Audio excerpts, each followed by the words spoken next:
Out here in Phoenix, chatting with a guy who won a couple of races this year in a super modified. He was a two-time winner on the ISMA MSS Tour last year, and one of the races that he won last year is going to be where we're going this weekend. Jeff Abold, of course, won the High Miler last year, and of course he won the first ever race for the series at Evans Mills, and ISMA and MSS are again there for a two-day show this time, around 40 laps on Friday, and then of course 100 laps on Saturday. First of all, how are we doing? Doing very well, yeah. End of the season and just getting ready for big show here. I couldn't miss at the Classic. I saw the pictures, man. You were on fire. I thought it was an engine, but you told me the engine's okay. It was something else. Yeah, I wish I was on fire for a better reason, or better in hypothetically, but literally on fire. It was actually a fuel issue that we had. It overfilled the rear cell. I had a front cell that was just bleeding back. I didn't know it, and then when I pumped some fuel out, it overfilled the back and caught my fiberglass nice piece that's on the back there on fire. So that's where the big flames really came from. But awesome safety crew. They were there in a hurry, and I never had a worry about it or anything, as I knew they'd be right there and help me out. So all good now. Engine was okay, and you were okay. Yeah, engine okay. I was okay. No burns, anything. So we're good to go. So obviously that made things a lot easier for this weekend, or you would have had a lot of work to do. No doubt. We still had a lot of work, but it was definitely manageable, and definitely it could have been worse for sure. Yeah, didn't have to pull the motor and all that kind of stuff. So Evans Mills last year, a lot of people really weren't sure, how is it going to race? Is it too small? Is there going to be an outside? But I think by the time we got done, there were no questions. It ended up being quite a show from what I heard. Yeah, it was everything leading up to it. Everybody always said it's a very tight racetrack, not a lot of room. It could be tough to pass, things like that. Yeah. And it was anything but. By the time we got racing all through the heat races and then going back and watching the film on it all the way through the pack, there was a lot of passing. Obviously, I was able to come from the 6th row to come up and win. That's pretty good. It was a great way. Funny story even for that, picking at my niece.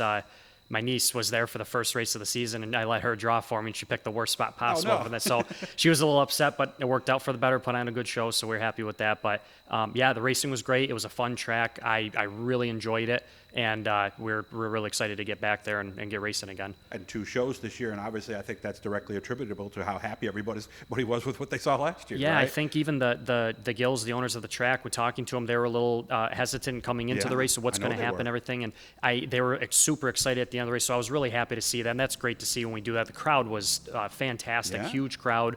And it's cool this year to be able to go have a 40-lapper, which is going to be a totally different strategy in racing the 100-lapper. So it kind of gives us a cool, unique working towards that and everything. So it should be fun.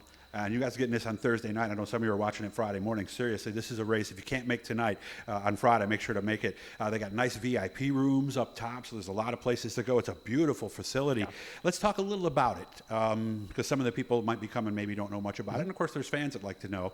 What do we do, first of all, to go from a non-winged car like we had at Oswego to a winged car on a short track up in Evans Mills? Yeah, the biggest thing we do is following the last race at Oswego. We'll take all our notes down, do all that. We have a decent notebook going back through ISMA races of what we need to do. The biggest thing is you have that much more downforce on the car, so a lot of stuff you're checking your springs, making sure everything's good there. Some guys like to go stiffer, some guys run similar to what they have, making sure ride heights and everything are the same. And then going through checking shocks, a bunch of different stuff with it. So there's just a lot of just check over you have to do, and make sure you're there. Sorry, mosquito. And one here hanging out. Yeah, and just a lot of check over doing that. Not a ton of changes you have to do, but you just stay busy all through the week, just going through all that stuff and making sure, especially coming off of a big race into another big race, you just have to go through everything, nut and bolt check everything and do that. So those are the biggest factors for it. Okay. And of course, I still remember the first time I saw these cars and I saw the wing move and got to realize, flat on the straightaway. Does it need to come down quicker here on a short track to get you through the corners? Yeah, you tend to run a little more angle into the wing than you do on the bigger tracks because you can afford to have more drag onto it. So a little more nose wing, a little more roof wing. Okay. You definitely will see it pop up faster. Is the best way to see it. So it's going to have that severe angle to it, and it barely will move a little bit down the straightaway, whereas a track like Sandusky or Oswego, you're going to see it really get flattened out down the straightaways quickly. This one, you'll see it move a little bit slower and everything just because we're not carrying the speed that we have it, though, which even for this track, you're still going to be well over 100 miles an hour for it. Even for this one. But you get up to speed that much quicker just running a really big gear in it. Mm-hmm. So you get up to speed very fast. You can really feel the acceleration on a track like this when you hit the gas. You told me something that a lot of the guys used to tell me, because I worked there when they had the clay on top, when it was Thunder Alley Speed Park was what it was called. They said it seems like the backstretch goes uphill. You told me it doesn't just seem like it does. It does. I laid eyes on the track for the first time last year when we got there, and I was lucky enough to talk to a couple of the drivers and some of the track officials and stuff and kind of get an idea what we're looking at. So I walked around, did a couple laps walking around, and when you're going down up that backstretch, I should say, walking there, you're really feeling your legs and everything, and then downhill down the front. But when you're in the car, you barely notice it, but when you're on that track walking around, it's noticeable. There's quite a grade to it.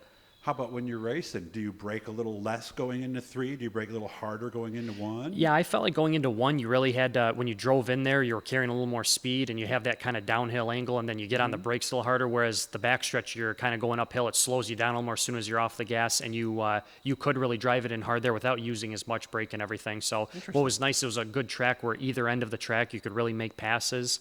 It's got a couple grooves and everything, so that's kind of unique because a lot of these tracks you really have one, set of corners, 1 or 2 or 3 or 4. That's really the passing zone, and this one's pretty open around the track. Are they the same outside of that uphill downhill thing? Because like some tracks that are a D, 3 and 4 is different than 1 and 2. Is it that way there? Yeah, the biggest difference was out of 4. The wall comes up really fast. It's a very tight corner there. The corners themselves seem like they were pretty similar, but that was the biggest difference between the 2 ends of the track, I would say. Okay. So what do we have left to do? Have we scaled it yet? That's pretty much what we have left here. We're actually just about to put it up on our scales. We have it on the table now, just doing all those measurements and everything, checking everything out, doing ride heights, checking all that stuff out, setting toe, and then we'll put it up on the scales, try to hit all the numbers we're looking for as close as we can, and then ready to load it. Are those scale numbers the same every time, or do we do something different for this versus like Oswego or I'm trying to think of someplace else that's a bigger track?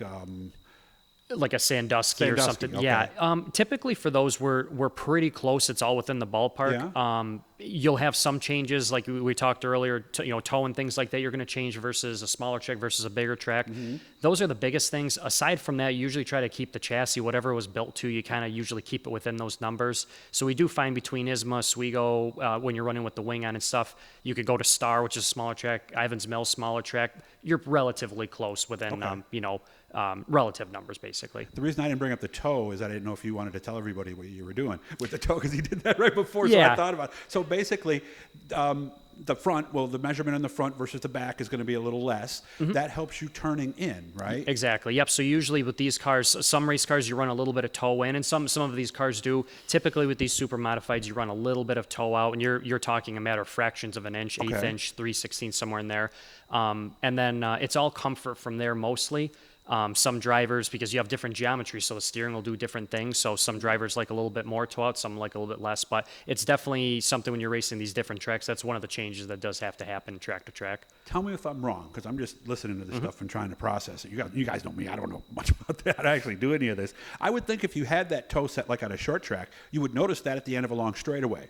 Yes. So if you tried to run what you run at a short track, for a lot of them, and you had that really big amount or heavy amount of toe out in the front end, if you tried to run at that big track, you're going to notice a lot of tire wear, and you're going to actually feel it a little bit more where it's kind of dragging those tires along. So it's a big deal at the higher levels of Formula One, things like that. You'll watch them mess with toe a lot. That's a big change just because they're running such long straightaways. Most of the tracks we run aren't super long straightaways, so it's not absolutely critical, but it is important. Okay, about a minute and a half left. This is the one I'm really wondering here, because they were at Lee on the last race, which is known as kind of a hard track on tires. Is Evans Mills hard on tires? Yeah, we did find last year it's a very smooth track, very clean track. They did a great job with everything there. So we did find last year it wasn't ultra abrasive on the tires. At night it did seem a little bit loose, and the grip definitely went down. It was this time of year you get that really dewy, cold kind of night. Yeah. But we didn't really burn tires up or anything. But over a 100-lap race, no matter what, you're going to have a lot of tire wear by the time it's done. So we will be laying back a little bit at the beginning to save those tires. It's definitely a strategy race where you really have to be careful and then have something for the end for sure. All right, so I hope you guys like this little preview. I know a lot of you guys haven't been there because they only did the first race in the ISMA and MSS series up there last year. So, but you would advise people, and we only got a few seconds left, but yeah, come on out. It's going to be a heck of a show, right? No doubt. Yeah, both nights are going to be really exciting. If you haven't seen Supers, come on out. It's going to be a great show. It's going to be a great weekend, guys. Make sure to do it. 2 shows, like we said, 40 laps on Friday, 100 laps on Saturday, and don't forget Caraway coming up November 8th and 9th down in North Carolina, non-point event, but sounds like things are going to go well. Thanks for the time, man. I appreciate it, and good luck with everything. Appreciate it.